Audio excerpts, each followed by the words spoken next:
Why not? I haven't posted any of them. Oh, actually, it looks nice. Not bad. Like, Yeah. we could make a song right now. Looks like we're gonna sing. It does look like we're gonna sing. What up?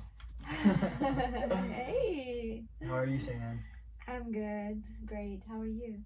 I'm good. I'm enjoying this coffee from Blue Bottle. Yes. Blue Bottle We're coffee. sponsored by Blue Bottle today. Today's podcast is brought to you by Blue Bottle. Free advertisement. Why do you know? Or a lawsuit. Oh yeah. I guess it depends how you see it, but my attorney friends will probably be like, they always think of like the negative. They always say like the worst case scenario is gonna happen, so just go it's through true. it. Yeah. I never knew about those things, and I hope I don't get myself into lawsuits one day. Because I need to be really careful nowadays. I know, that's why you LLC everything, you should keep it away from personal stuff, but thanks for coming by. Well, thank you for having me. Yeah, I'm really excited about this because, first of all, I feel like you have like such a positive energy. Thank you. And like you always seeing things from like a macro perspective. You're so positive. You're definitely evolved. I try. yeah. So I'm happy that you're here. Thank you. I'm happy to be here too. I'm happy that everything has in my life has happened every second to just be here right now, Exactly. From this conversation to everything, but just like, this is There's cool. only now. Yeah. So tell me. What did I tell you? What's going on with you? What's going on with me? Yeah, what's up? Well, are we talking about in terms of music? Not just yourself, like, it's 2021 and it is, everything is sort of opening up now, right? Like, how are you seeing things? Like, are you positive about like what's happening? Like, aside from music, like how are you seeing things? Aside from music? Yeah. It's good that things are opening up. To be very frank, things has been pretty much open for me already. So, my life hasn't changed dramatically if we're talking in regards of COVID, for that. And it did, but it also did not, it definitely took me in a path of really letting go of certain things that doesn't serve me, and really like thinking about my next moves and everything. So gave me time to put things in perspective and think about it. So it's good, and I'm excited for what is to come. I don't resonate with saying like going back to normal, because I feel like we're not going back to normal. Whatever normal was not working, so it's we're moving up towards a different consciousness, different way of living. I feel, and I hope, I pray, and so I feel it's exciting time. Yeah. So what's this new consciousness that you pray to be? Like what does it look like? I feel like it's more based on self-awareness and consciousness and unity consciousness, and also people are rooted in self-love. A lot of us were working on it in the past few years, really understanding what self-love is, and so many of us have done a lot of work about it, and it's based on that, and based on authenticity and truth, and just really breaking free of this matrix and really like returning to our hearts, returning to love, like my song, and yeah, so like a new era. Returning to love. Yeah. I like that. That's your song, you said.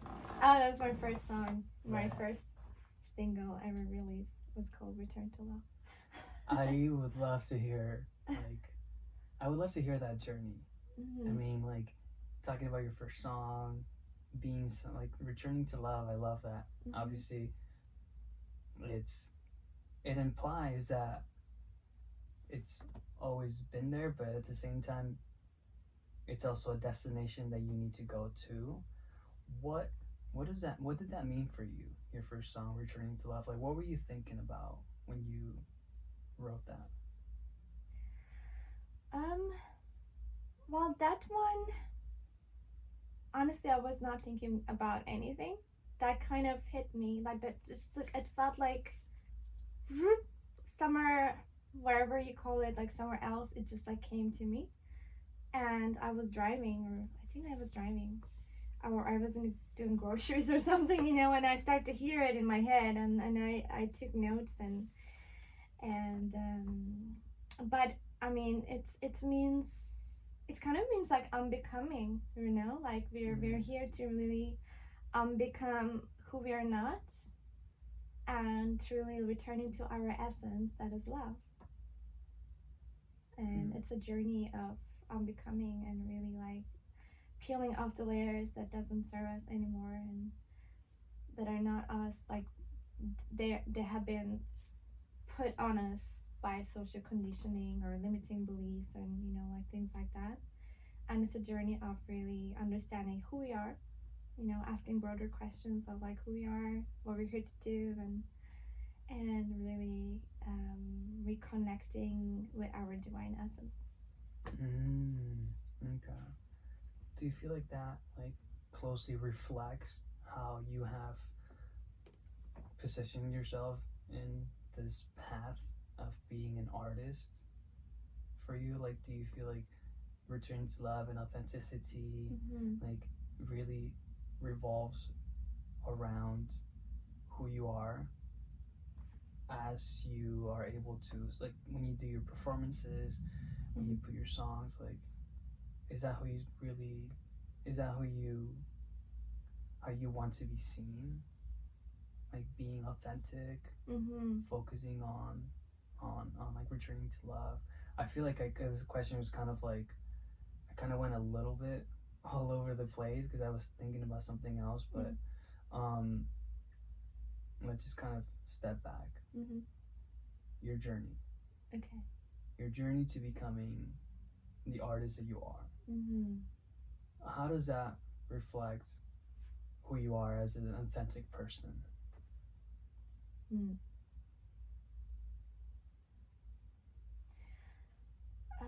The journey of becoming who I am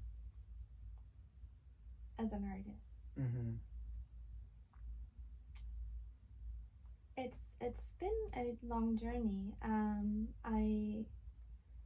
I mean, we wouldn't probably have as much time to go through my past, but like to give a quick, brief background. It's like it took me a long time. I took the long road to discover who I am, or like what I'm here to do, and things like that. And I don't regret it a bit, because that actually has been shaping my message as an artist and who what I'm here to do, strangely. And my background is not music, despite I was born in a family from my mother's side, like they're all musicians and they're like really like famous on their field, like, and from my father's side is more pragmatic, more business oriented. So it was like two worlds. I was like in between two worlds, like growing up kind of thing. And there was no, for me, I always dreamt about being involved in music somehow, but it's like I thought that was just a silly, childish dream, like I didn't even pay attention to it growing up. I didn't think that that could be an option for me to follow as a path. So I kind of like put it in the back burner, like I locked it so deep in my heart that I didn't even remember myself. And I'm a person that who follows, her heart. But and I did it. I studied international relations, and I realized that's not fulfilling to me.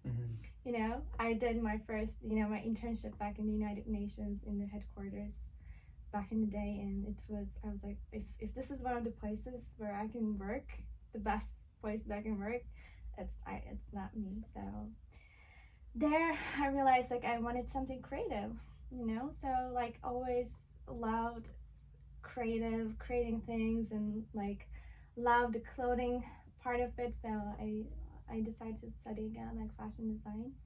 So I became a fashion designer, and I worked as a fashion designer for many years. And I worked in New York, and I lived in many different places. And the music has been like something that I was singing in my shower, in the car, like I was still like dreaming about it, but it was like maybe in another life, like, or whatever. It's like I didn't really listen to that calling. And the life took me in a direction, like, it's like, oh, like it started to grow. I was going through a period of when my first real heartbreak. And like I was walking down the street, and something really pulled me towards this like music lessons, like place for kids actually. And like it's kind of started there, I started as like hobby, and I kept it as a hobby. And like I gone through a marriage, and I was in, we moved to Amsterdam, and I was working there as a wedding planner, in like planning weddings and destination weddings in Italy. And then I was just like singing as a hobby. And then we moved to Australia. There I didn't have a work permit, so the fashion design kind of had to put itself on a shelf, because like we were moving around. I was moving around, and like I didn't have that work permit in Australia. So I was like, okay, I'm just like moving more towards like music, let me see, and then I moved here, and then the things like I was and I've been going through this like self-discovery of like who I am, like really like peeling off the layers. And I realized this, hey, like this singing and making music feels really true to me, and I really want to move towards it, and like explore it, more. And it's been a crazy roller coaster ever since, because it's been like, because I started in a later age, I shocked everyone around me, like my family. No, that I started in a later age. Okay. Like not, I didn't start, like people start here in a really young age, like at 11 or something. I started late, so people around me were kind of shocked. They were like, wait, what? You sing? You want to be a singer now? What's that about? So that put me a lot of pressure. I mean, I put it on myself. I'm like, okay, I need to show that I didn't lost it, I'm still sane. I'm not crazy. Yeah. So I like, part of me want to show to people around me that I can succeed.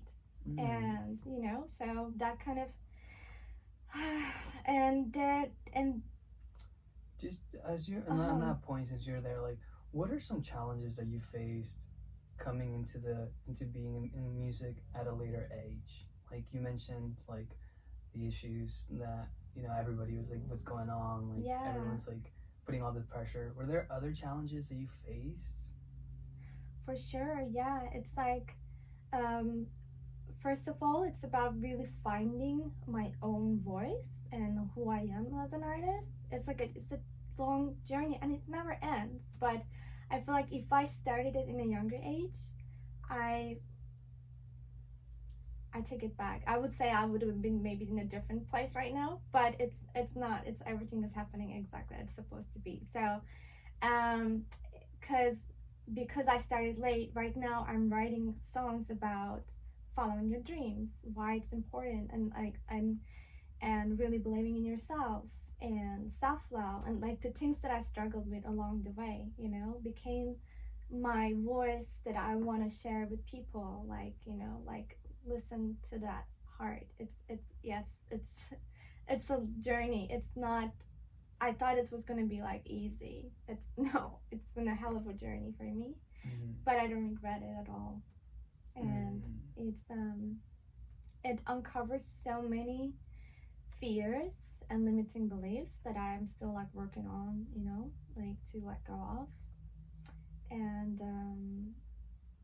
so it's been challenging to find of there is this like two parts of us, right? Like the ego and the heart and the soul. And the ego part of it was like, oh, I'm gonna show that I can make it, you know? So it's been putting so much pressure on me. And then it's actually that ego part of me, the wounded child, let's say, part of me, was like looking for validation, especially from my father. Like it was in a space like I'm like, even if I were to get so many Grammys, that wouldn't have mattered to me, but to have his validation. And strangely, even if I were to have so many Grammys, like I know that I wouldn't even get that validation. But so I had to accept it. Like and then it's not a bad thing. It's just, you know, like it's I need to learn to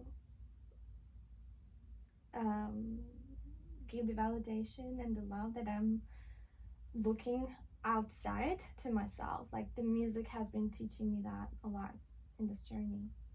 And you cannot reveal your authentic self. You cannot be yourself if you are caught up in that, you know? So, so when I perform, also, I gone through this like severe stage fright. And it was like really challenging because like I'm like I want to sing, I want to perform, but the moment I step into the stage, I'm almost paralyzed. You know, like it was like crazy fear coming up for me. I felt like I was in a bubble, like I hardly could hear myself. So okay. I wasn't able to really like give my best anyways. But then that took me another road of like self-discovery of like, why? How can I resolve this? You know? And then it was also like mirroring me, the part of me that's like looking outside for validation and recognition.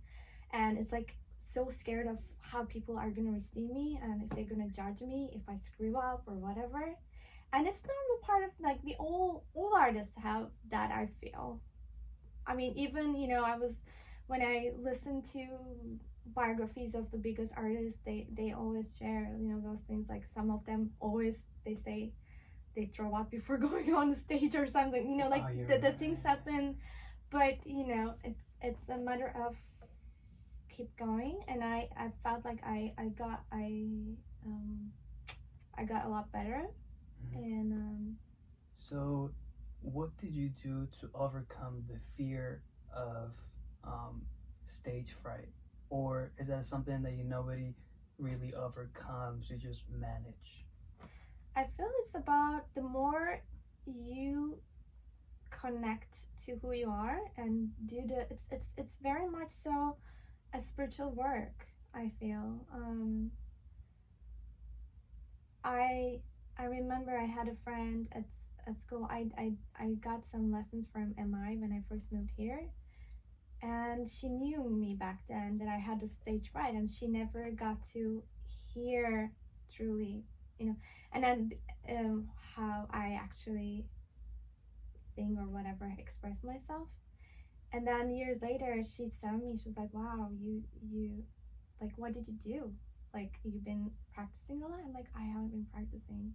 It's just like I was doing a lot of spiritual work, Like the more you peel off the layers of that are not true, then more you can, like, you don't. Then it's about, you can get back to that space of like why you're there, because there's like two parts, right? There's like when you are performing or making music or whatever you're doing, there's this ego part, and it's okay, like it's the fear or whatever, and then there's this part of you that is heart, like the reason I want to do it is actually I want to express myself, like I want to connect others through my voice and my music, and like the real authentic reason is that. And it's really like, for me, it's important to really like it's about self-expression and sharing your heart, sharing your vulnerability or authenticity. But then that's the main reason, and once you can stay in that space, then it doesn't matter. But if you let the mind creep in and your ego and your like inner child let it to like lash out, then you can get out of it.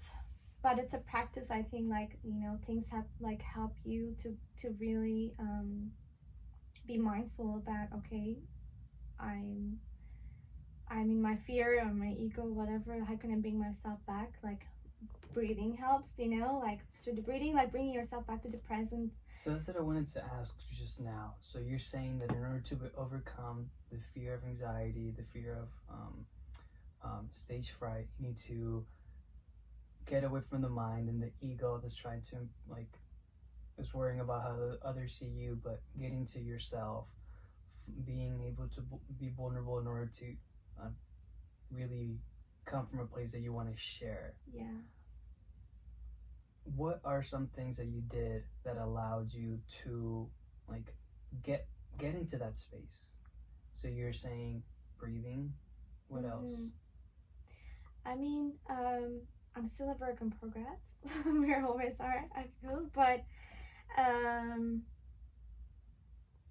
feel definitely having a spiritual practice, like meditating, breathing, and the things that it's not just about in performing, like in real life, like that helps me to be really grounded and present, because that was missing for me for so many years. Like I wasn't able to be present or grounded. I was too much up in the air sometimes, or like aloof, like so yeah, those kind of practices help me to be present and be myself, and really coming to a space like it's accepting not everyone is going to like me or like my music or my art, and that is okay. That is okay. I cannot control that, It's like coming to a space of like, all I have to do is to create, to share from a non-detached space, from a non-attached place. Like not focusing on the outcome. Because when you focus on the outcome, then you screw up. I feel. And I always, I always had this. I always preach it. Tell it to everyone. It's like, don't be focused on the outcome. Just follow your heart, and just be yourself, with no expectations. And that is the secret ingredient to success, I feel. However, when you put it to practice, you're tested. It's like, I released 3 singles so far, and I realized every single time I put music out, I should be happy, right?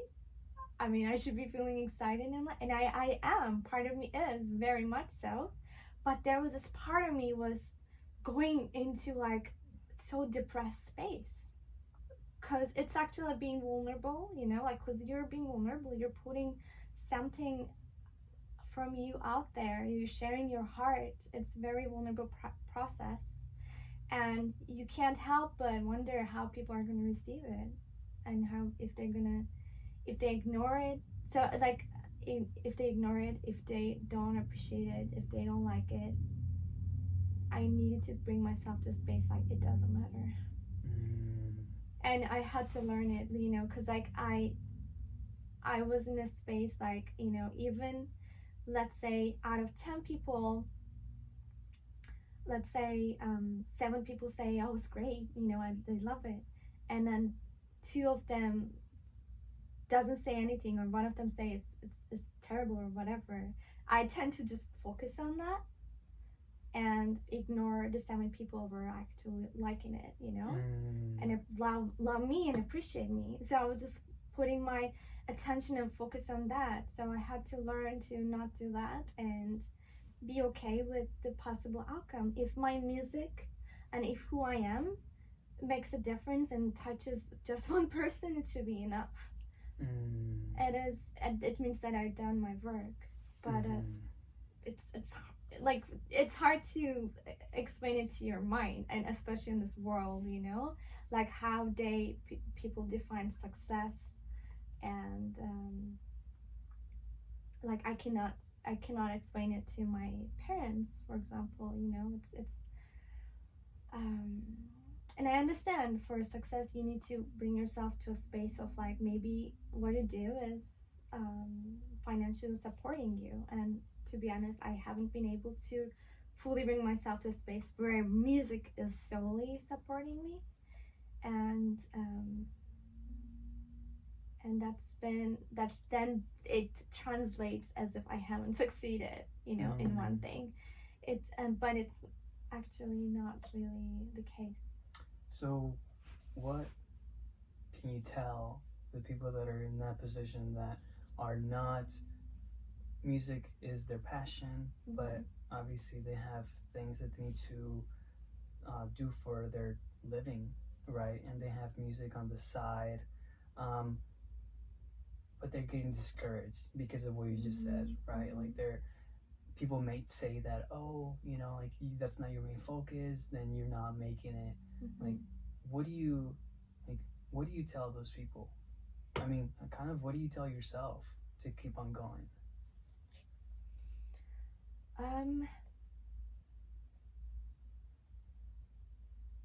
Yeah, it's a constant remembering of the why, you know, reminding yourself why you want to do it, why you started it, what makes you want to do it, what is your be honest with yourself, like what is your intention of pursuing this, or because it's not an easy road. It's definitely not. I mean, you need a lot of strength to persevere and keep going.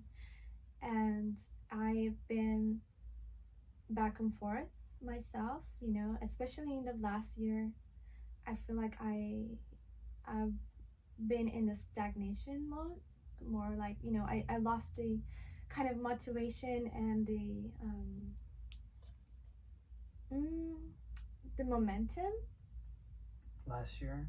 Yeah, it's in the last year it's been lower, I feel, but it was needed because it also gave me a lot of perspective, and to really like you know, like, yeah, I haven't been sharing, but you know, I always keep writing in the background, and it's really about, yeah, it's like remembering your why, like why, and it's, and if there are,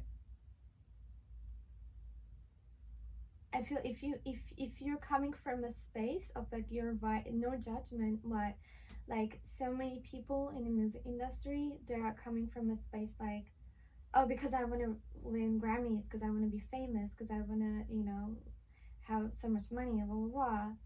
And if you're coming from that space, if this is your why, I mean, good, no judgment, yeah. I mean, we all want it, right? We want success or, money or whatever. It's not bad to have desires. But if it's just that, then I would suggest, like, oh, hey, pause and, like, come from a space of, why do you need that? Like, why do you need that external thing to feel that void within you? If there, what is the void that you're trying to fill up with those external things? Because, like, it's like we're always like a donkey chasing the carrot, right? Like, we're always like chasing the next thing, like, oh, I'm gonna be happy or confident when I have this home or when I have this relationship or blah blah blah. It's always like chasing the thing outside of ourselves. But, like, the moment we really, like, return to who we are and realize, like, I've got everything I need at this moment, and it's not that the way, it's the other way around. It's like, okay, I need to be. It's not that I'm going to be allow myself to be happy and fulfilled and confident or whatever the feeling I'm chasing that I'm hoping to get from out of that accomplishment. But I realize that I am that right now. I mean, I can, it's an inner job. Like, I can create that feeling within me. I mean, like, if you want to feel loud, like, yeah, you are loud, actually, like, so it's a matter of really returning, instead of externalizing, like, returning inwards and really feel like, okay, I mean, what are you going to feel like when, like, okay, let's say you want to have a bigger home. You can tell yourself stories like, oh, you have a better job, like, once you have a better job, I'm gonna feel more confident or more happy. So, like, you trace it back and ask, like, okay, how am I hoping to feel once I get it? And if your answer is, like, what kind of feeling you're chasing, if it's confidence, if it's happy, like, go back within and, like, okay, I'm not lacking it. Or, like, just sit with whatever is arising. Maybe you're trying to do that because you are, we're trying to escape certain emotions that are heavy.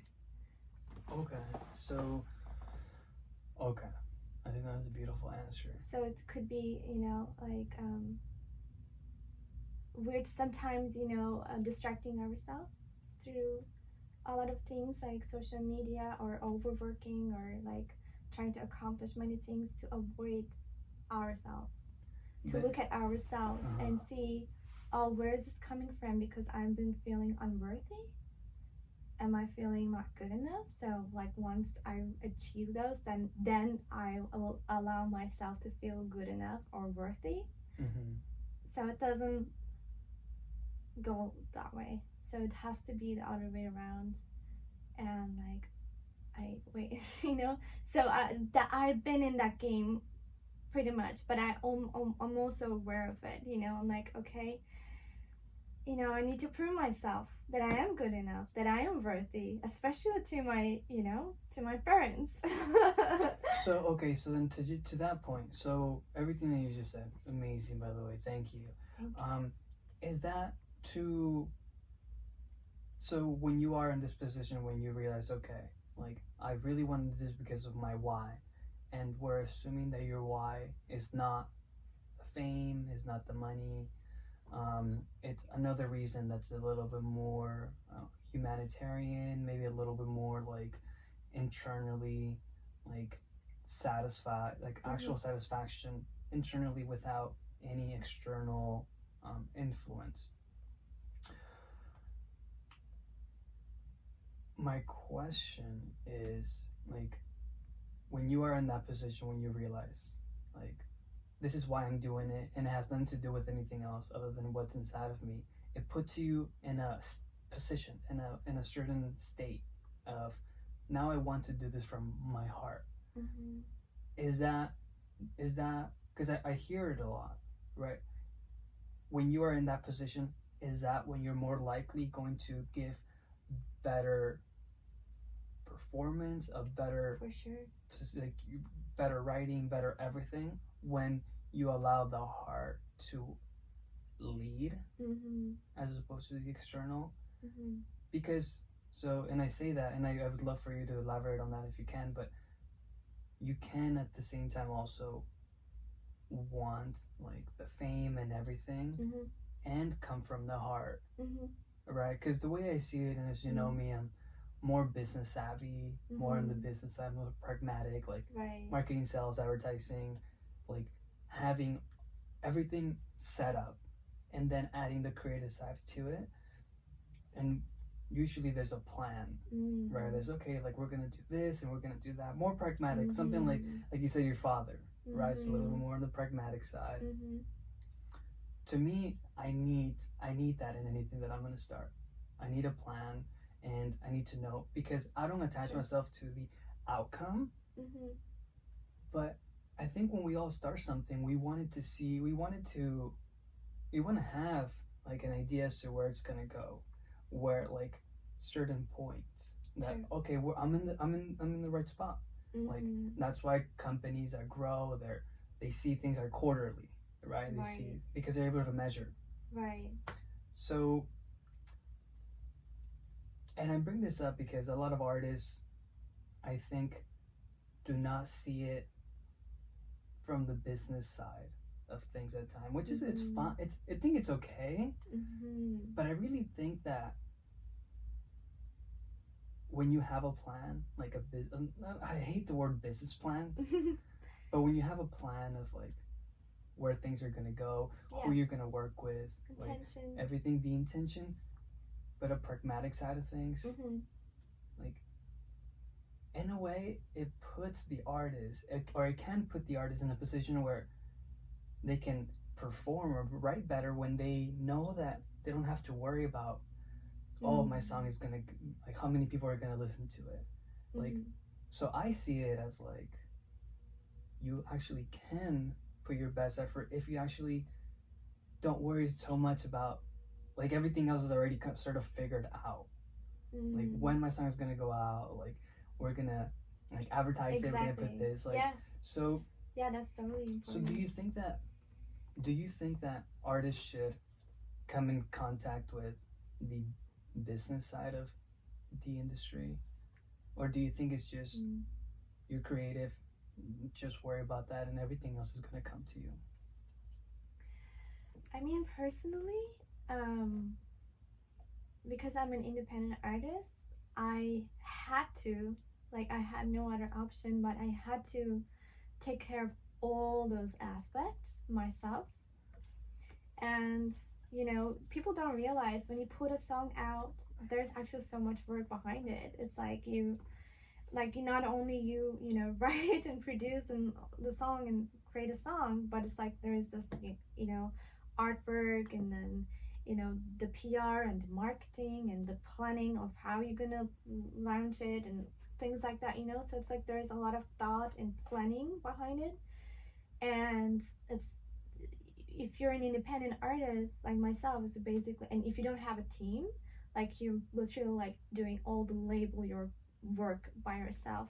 And I have done it, and I did have team too, like in the past, but still, you know, I felt like I am there's this part of me that is very perfectionist, so I really want to be like on top of everything and really making sure everything is going in the right way.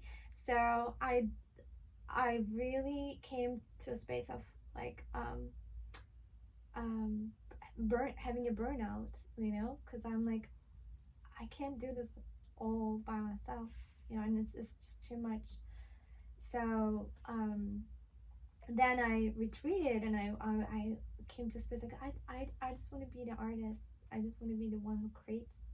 But then, you know, I need a team who really understands me and really knows, you know, my purpose, and like help me push me forward. And it's absolutely what you're pointing is very important. It is very important. Like, as an artist, you cannot be just like, oh, I mean, yes, you can. I think it comes down to the balancing of the, we all have the feminine and the masculine, and it's, I feel we need that come to a space of wholeness, like in not just, in business, but in every part of our lives. And it's like, for me, it's like creating, it's maybe like I need to be more in my feminine energy, and then like get into that masculine energy of like executing it, to making sure that baby is delivered, in the most healthy and correct way. And I wanted to share something more about it, but so it is important to have intention, and it is important to have a structure. I definitely see that a lot now. It's like, before I always been more in, like, back in the time, my teacher, music teacher, was telling me, voice teacher that I took some lessons from. He was like, teacher that's something with Celine Dion, I think it was. Oh, yeah. What was it? But it's not him, but yeah, Don Grierson. Don Grierson. This is a different mentor. Yeah, but he as well though. He as well. Now that I'm thinking about it, like he was A&R who first signed Celine Dion in the United States, and he really was pushing me forward. He really like had much faith in me. He was like, he's old and he's passed away now. I'm so sorry. It was like a father figure. I really loved him back then, and yeah, they were like very much like, you need to vocalize every day, like you need to like sing every day, and you need to write every day. And I was in a space like, no, I mean, I flow, like, I just follow my excitement. Like, if I don't feel like doing something, then I'm not gonna do it. And then and there is truth to that too, but at the same time, there is also like, okay, I've been doing that, and how has that been working for me? Maybe not too well. So, because like I can be very much like, and I think it's so important to follow your excitement from moment to moment with no expectation on the outcome. But at the same time, yes, there needs to be a balance of like, especially I never understood, like, you need to write every day. And I'm like, I feel like, because when I write, I feel like I want to feel like I'm channeling. It's not that I am writing from my mind, so like I don't want to force the inspiration or the creation, then it wouldn't be authentic, but I understand the perspective now. I'm like, the masculine perspective, like the structure is like discipline. I lacked it for a long time, and I'm still struggling with it, to be honest. And it's like, yeah, you need to put on the practice, basically. Otherwise, and even if you don't feel like, it's about showing up. It's like really like showing up every day. Okay, if this is my vision, if this is what matters to me, this is how I want to create my future, I need to show up. Otherwise, it's not going to happen. So I need to show up even if I don't always want to. It's like showing up for exercising, like a lot of the times I don't want to be like, I'm not trying to, but it's like, once I do it, I'm like, I feel better. I thank myself. I'm like, I'm glad I did it. I passed through that limitation. Or can you raise it up a little bit? I think it's been going down. Yeah, I mean, I'm so glad that's something that came up, because it's fine. Yeah. It's because one thing I say is, motivation is, it's okay if it goes down. I think it's just I always say, like, motivation is fickle, fickle, like constantly changing, and discipline is everything, because motivation comes and goes. If we work just when we feel that motivation, we're gonna get stuff done. But it really comes down to more than just that. It comes down to having a discipline. True. And it might be the and this is something that I got from, so I worked with a company, and we built a mobile banking app. 3 years to hit $1 billion. So it's like, this isn't coming from just like we worked. And one of the things that CTO really always told me from the beginning is like, motivation comes and goes, discipline is everything. And if you really look at the greats, you see that, like, I can't recall, I think it's J.K. Rowling or another writer, like, writes every single day at least 2,000 words. Every single day. Wow. 2,000 or 1,000 words. Like, this isn't made up. Like, that's literally the formula. I have an episode called Treat Your Business Like a 9 to 5. And I think we've talked about this. It's about, like, really putting in that time and that effort into it, aside from just, like, the moments. So true. Yeah. So, no, I think that's, I'm so glad you shared that, because, especially coming from your mentors, and you were a bit resistant to it when he was like, because I can imagine, right, someone telling you, write and vocalize every single day, but you really wanted to feel that the feminine in you, the feminine that's like, it's like the masculine is the tree trunk, right? It stays, and the feminine is the branches, like flowing and constantly changing and emotions, but the masculine is that trunk that's there, that just sees it and appreciates. So, and as you were saying that, that's all I was thinking about, like that's your, like, the feminine essence really kind of coming out for you, and allowing yourself to, like, have only certain moments. But I do think it's important to just just see where certain discipline can lead. What if you add that to that creative side of yours? I feel like that's what makes the people very successful. That's really the only formula. But it's tough, like you said, with working out. We know we should be working out 4 to 5 days a week, but if you work out only when you feel motivated, we know that it's not 4 to 5 days a week usually. So I think it's really having that discipline. Yeah. And it's learning to be kind of parenting yourself, I feel, in a way that is personally, because like what I'm coming from a background that there wasn't a very strict discipline, and I'm grateful for it. It's like my parents were never been like really hard on me for achieving or like persevering on certain areas. Like I tried so many things growing up and just like dropped it. But then there's that. So I'm coming from that, and then I remembered I was talking to a girl who was a teacher in my piano teacher, and she was telling me that she's Asian, so like there's that education and discipline that they have. It's like Chinese. I don't remember exactly where she was from, but like from and she said growing up, her mom would lock her in her room every day for 3 hours, and she wouldn't allow her to leave the room until she practiced for 3 hours piano.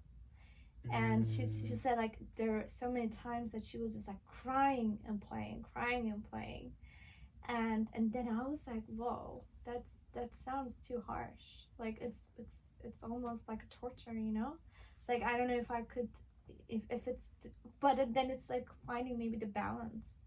Like what's the balance? Like what if you had kids, like how would you treat them? And then like finding that balance within you, and like treating yourself, like parenting yourself basically the way you would want to be treated.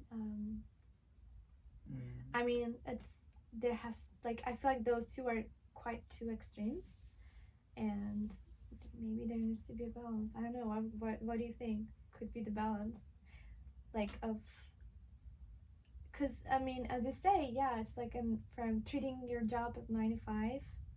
And I ask myself sometimes, like, if I was an employee under Cheyenne, like, I would have fired myself so many times. Like, already I would have fired a million times. Yeah. So, I don't know. I think it's, like, see yourself, like, honestly, I told my brother this, like, when I look at my Instagram, like, for the podcast, I tell him, like, and I point at my Instagram, which is my face, I'm like, that guy is my boss.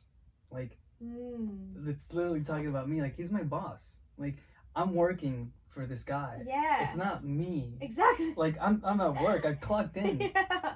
And I'm waiting I'll talk to him later. That's how I see things. I really try to detach myself from the business, because that CEO guy, who's not me, but, wink, wink. Yeah. That's the guy that's attached to the company that wants everything to succeed, not me. I really detach myself from everything to just, because a lot of things happen when you are, because I can get very emotional about the things that I really love, that, like, I think are mine, and like, and I've failed in the past because I've acted in an emotional way to something that should have been more pragmatic, should have been analytical, right? So when I detach myself, I'm like, okay, like, I just come from that perspective. It's like, it's a business. I, as an employee, I love that I get to do this. I get to talk to you. I love listening. I love learning. And I have my dream job, but that's how I see it. And I love it. Nice. Because if it fails or it succeeds, it's like, good. You're not attached. I'm not attached. Like, it's not, I don't care what anybody thinks. True. I don't care, because it's, and I mean, it's just the way that I approach things. Yeah. And but it's so interesting that you just said that, though. You're like, you'd fire yourself. So what would like the Cheyenne that you would want to hire? What does she look like? The question that I don't want to face. Well, let's face it right now.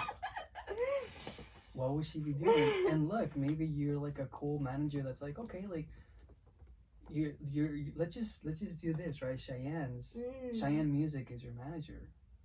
She hired you to make her famous, to make her popular, to make her whatever. It doesn't even matter. Yeah. Like, but you're an employee. So, like, what would a stellar employee look like? I mean, if I was the manager, and if I would have, I would give myself the creative freedom of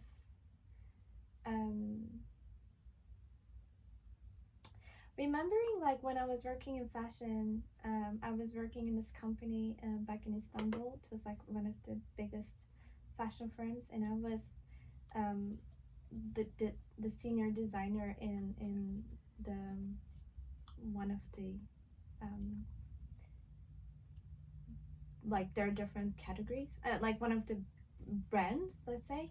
And she was my boss was giving me the freedom to come later than everybody else, because, like, everybody, like, comes at 9, right? And I was able to come, I was like, that she gave me that freedom to go if I have to, like, at 10 or 11, because my job was to be creative, my job was to really design.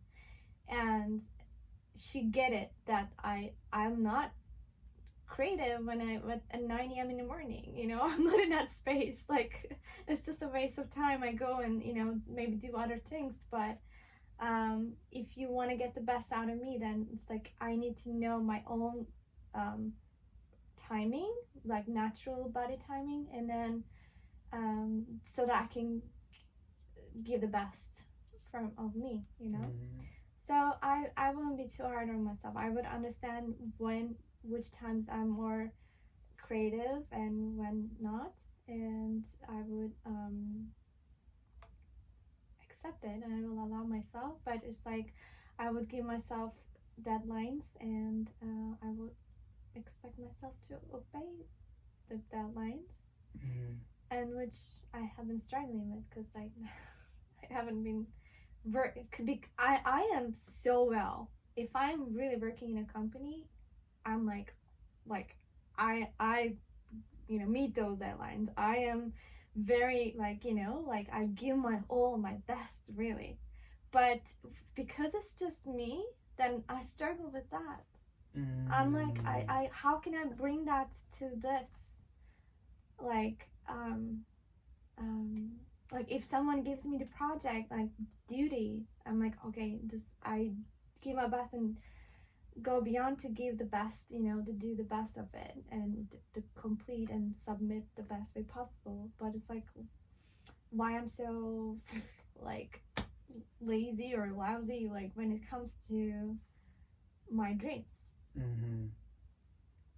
But it's like there's been almost a question like, do I really want it bad enough, or like why I'm not putting on, and when I'm motivated, then I'm like, there is nothing on my way. I'm like, okay, I'm just I can get in that space of very pragmatic and business minded and get things done. But if I'm not, then it's like I procrastinate. I go in that procrastination cycle of like, okay, later, and then days go by, and I'm like, oops, months go by. And in this case, like it's been almost a year, because I've been sitting on so many songs that I wanted to release last year. I mean, yes, things happened, the COVID happened and everything, so everything slowed down, and hope I can get them out, but yeah, it's so important. Yeah. What you say, it's so, yeah, that ingredient is so important. Showing up. Showing up for your dreams. Or just be authentic. If you don't want it bad enough, that's okay too. I mean. But then it's also questioning that too, is like, do you not want it bad enough? Like, I tell people this: decide if you want to quit after you've done the actual work and gotten some results. Yeah. It's easy to quit at the beginning when you're not seeing anything in return. Yeah. It's easy to quit when you started your business and you're not getting any sales. Yeah. I'm like, go through the full journey. You decided to do it. Okay? Honor yourself, because that's the very first step and 50% of the way there. Do it. Experience what it feels like, not having any success, any business, any followers, but then wait until you get to a point where you experience money, followers, and everything, and then decide if you want to quit. Exactly. And at that point, it's like, okay, like you've experienced it. You're not quitting out of necessity, or you're not quitting out of fear, right? Or you're quitting because you realize, okay, maybe this isn't really what I want. But you've seen. True. The good and the bad. Yeah. So I love that we came to that outcome, because it's supposed to make us feel uncomfortable. It's supposed to make us put in a position where we're like, oh, I don't want to do this, but I have to do this, because that makes us stronger. Yeah. It's that emotional muscle that no one wants to work out. Everyone wants to go to the gym. I can work out arms, and I can see my arms getting bigger, and but what do? You continue to go back to the gym because you want to get bigger, you get stronger. It hurts. You're breaking down your muscle. It hurts, but you continue to go. It's the same thing with the mental mind. As soon as we hit a roadblock, we stop. It's like we stop going to the gym. No, you're supposed to continue. You should see that muscle. See it as a muscle. Yeah. You hit someone that's hard, great. What would you do if you were at a physical workout? Just continue and continue. And then the reps that you used to do 2 weeks ago are going to be much easier if you just continue. You're going to be able to do more weight. You're going to be able to take on more emotional stuff and allow yourself to really show up for that. But Cheyenne, this is amazing. Thank you so much. Thank you. I really enjoyed this having this conversation with you. Me too. I love it. Yeah. Is there any place that like people can find you? Anything that they? Sure. I mean, they can find me on social media under Cheyenne Allsquare, on Instagram or on Spotify, Apple, like for my music anywhere under Cheyenne, and it's spelled as CHIANNE. And yeah. Anything new coming up? Yes, there's some works in the background. Works, I love it. Thank you for showing up. Thank you so much for having me. I appreciate you, Daniel. It was really awesome to be here with you. Yeah. Thank you. Thank you. Yay! And we're gonna say bye. Ooh, we went an hour.